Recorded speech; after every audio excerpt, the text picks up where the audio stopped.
afforded due process. Is that correct? And they were kind of hinting at the kind of mental torture and misrepresentation that they were subjected to. That is correct. Can you tell us more about how they were not allowed due process in this particular case? Well, if you could read the affidavits and the statements made by the two clients, you would see that there was no they were not informed of the right of the Miranda right, which is the very basic in the conduct of in custodial investigation.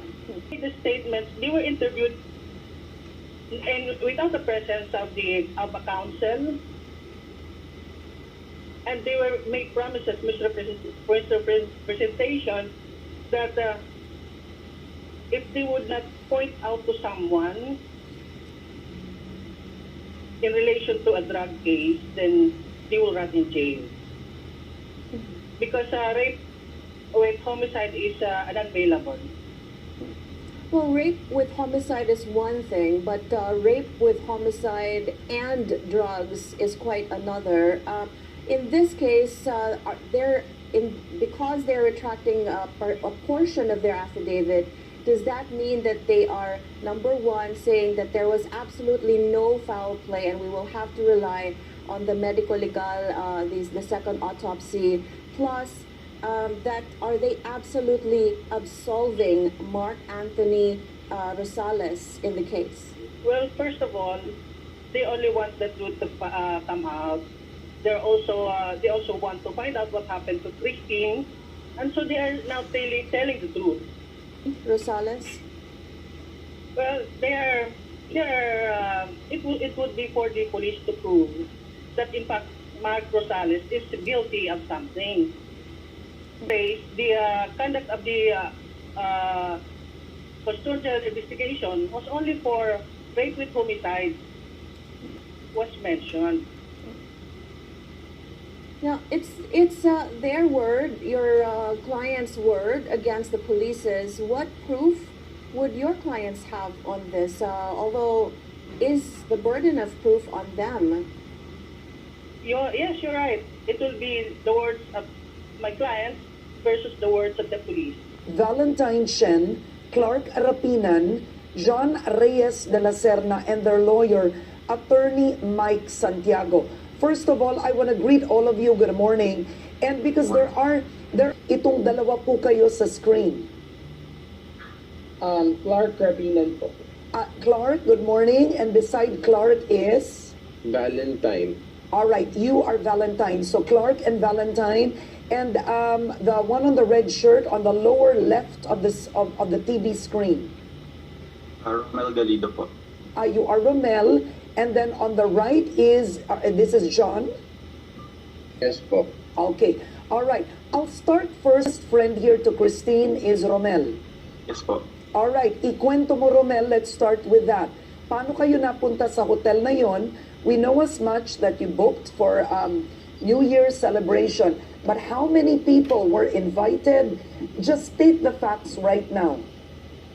Okay. So, ang totoong nangyari po, ako, si Christine, si Ray, si JP, kami po ang talagang nagkasundo na mag-celebrate ng hotel doon sa City Garden para to celebrate New Year's Eve. Mm-hmm. And then, others na lang po, parang to follow na lang po, in-invite na lang po, ganun, invite po, come here guys, celebrate ano.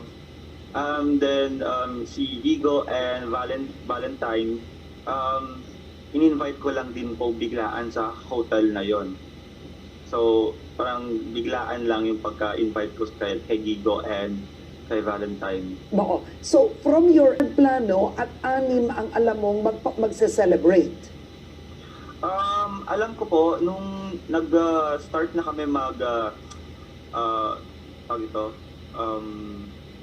mag-yes sa plano namin kaming si Christine, si Ray, ako, si JP.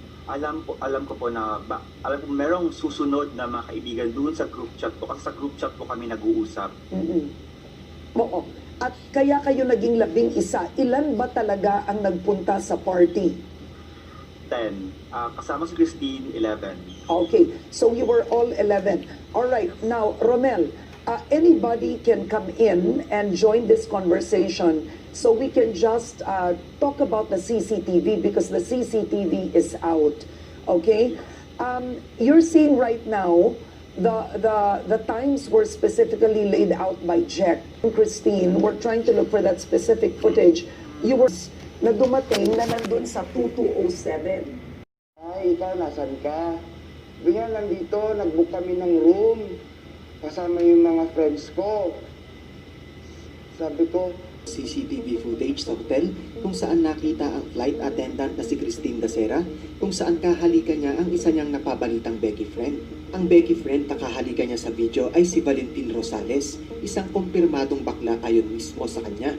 At matapos nga kumalat ng nasabing video, nagsalita na si Valentin Rosales at inilabas mismo ang uncut video ng nasabing halikan nila na pinutol-putol lang daw ng media para ma-sensationalize ito at magmukha siyang masama.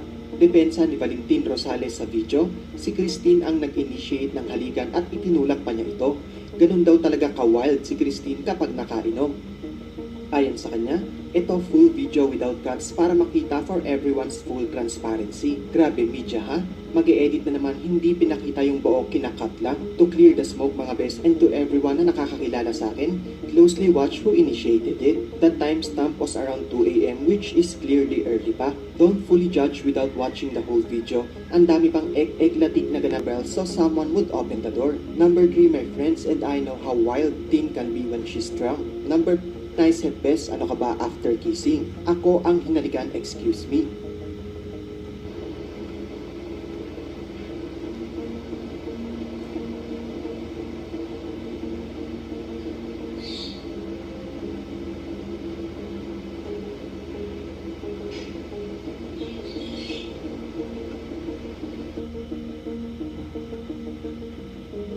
Naman ang isa pang video kung saan buhat-buhat na si Christine Dacera ng isang hindi napangalanang lalaki. Makikitang lasing na siya dito. Nanindigan naman si Valentin Rosales na nagpaiwan si Christine sa bathtub at doon na ito natulog. At nang balikan na nila ito kinaumagahan, wala na itong buhay. Sinugod pa umano nila ito sa ospital at nireport sa kapulisan.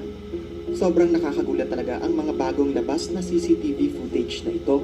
Ang video clip kung saan kahalikan ni Christine si Valentin na isang bakla ay talaga namang nagbago ng pananaw ng mga tao sa kaso. Dapat talaga imbestigahan itong maigi upang malaman ang tunay na pangyayari. Ano po ang masasabi niyo dito?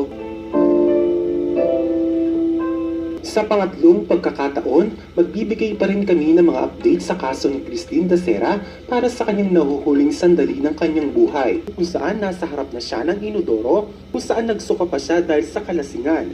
Sa puntong ito ng picture ni Christine, sa inodoro hindi na siya lumabas at nananatili na siya sa bathtub ng hotel. Ito ang last moment niya na nakitang buhay si Christine bago pa man siya nawala ng buhay. Mag-uumaga na ito at tinatayang nasa 4 AM na ito ng umaga. Ayon sa salaysay ng mga sospek, around 4 AM na nilang nabalikan si Christine sa CR sa bathtub at doon na nga ay wala na siyang buhay. Kwento ng best friend na si Valentin Rosales, gusto daw nilang dalhin sa kama si Christine. Ngunit ayaw nitong pumayag. Posibleng hilong-hilo na siya at hindi makatayo sa sobrang kalasingan para komportable umano ito sa bathtub. Ayon pa nga sa isang sospek, sinubukan pa nga nila itong i-CPR. Ngunit uli na ang lahat at the point in time, wala nang buhay si Christine. Narito naman ang mga last moment na kuha sa CCTV sa hallway ng hotel, kung saan makikita si Christine na kasama at kausap niya ang mga Becky friends.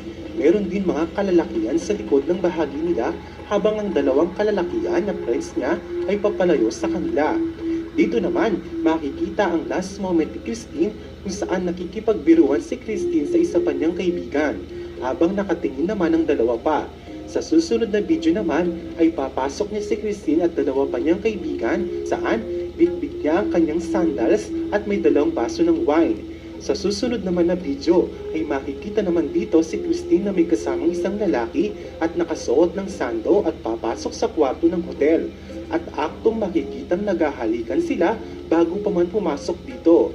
Sa susunod na last footage ay may isang lalaki naman na nagbubuhat kay Christine suot na puting t-shirt at pinasok din ito sa kwarto. At ito na rin ang huling beses na makikita sa CCTV si Christine.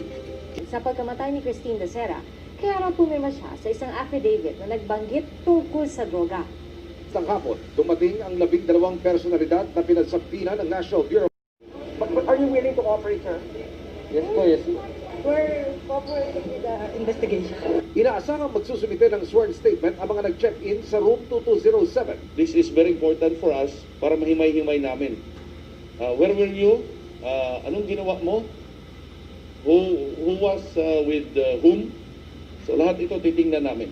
Nagkaharap naman sa presang ina ni Christine at iba pang respondent na sina John Pascual de la Serra, Valentine Rosales, Clark Rapinan, Romel Galido, Gregorio Angelo Rafael de Guzman at John Paul Halili. Mga abogado naman ang kumatawan para kina Louis de Lima at Ray Ingles. Nagkain sila ng counter affidavit. They have specifically mentioned in the counter affidavit that they saw no drugs, they used no drugs, and all of them are not into drugs.